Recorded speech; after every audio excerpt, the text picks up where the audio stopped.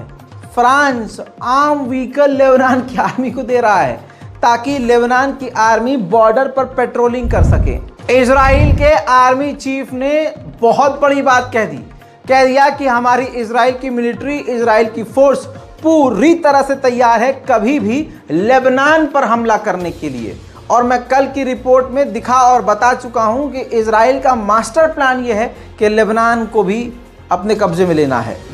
אנחנו מסיימים חד משמעית להחזיר מצב ביטחוני טוב, משמעותית, בגבולות, לא רק בעוטף עזה.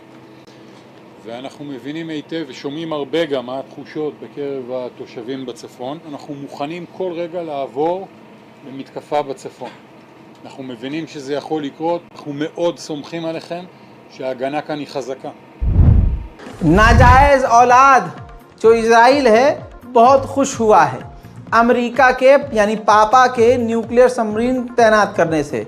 उसने स्वागत किया है अमेरिका के इस कदम का इजराइल ने और कहा है कि ये काफ़ी बेहतर रास्ता है और बेहतर कदम है, यानी परमाणु सबमरीन तक तैनात कर दी गई है इस जंग में। उधर ईरान के राष्ट्रपति इब्राहिम रईसी ने अमेरिका की गर्दन फिर से पकड़ी है और इब्राहिम रईसी ने कहा कि ये बाइडेन की सरकार जो है, अमेरिका की सरकार, यही इजराइल को प्रेशर कर रही है कि गाज़ा के अंदर जितना कत्लेआम कर सकते हो करो, ज़्यादा से ज़्यादा आम नागरिकों को मारो और जितना खूंखार बन सकते हो यहाँ बनकर दिखाओ।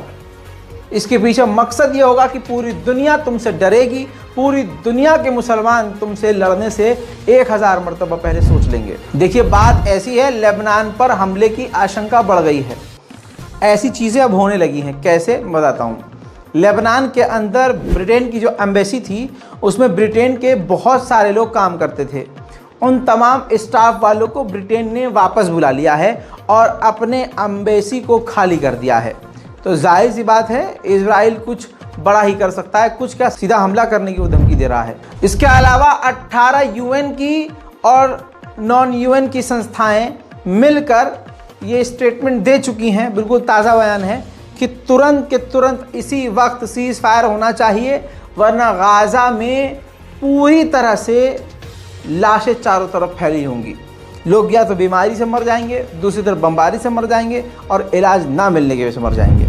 उधर फ्रांस ने ऐलान किया है कि हमने 3 कार्गो जहाज़ भर भर कर मदद इजिप्ट भेज दी है गाज़ा की मदद के लिए।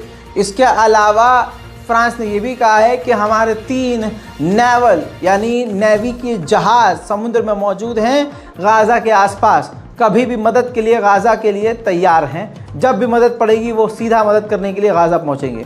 मुझे समझ में नहीं आ रहा है कि फ्रांस कौन सा खेल खेल रहा है, लेकिन अगली बड़ी खबर यह है कि फ्रांस ने इजिप्ट से भी कहा है कि आप थोड़ी सी हमको जगह दे दीजिए, हम भी ज़मीन पर आपके बॉर्डर के इलाके में अस्पताल लगाएंगे। बहरहाल इस बड़ी खबर और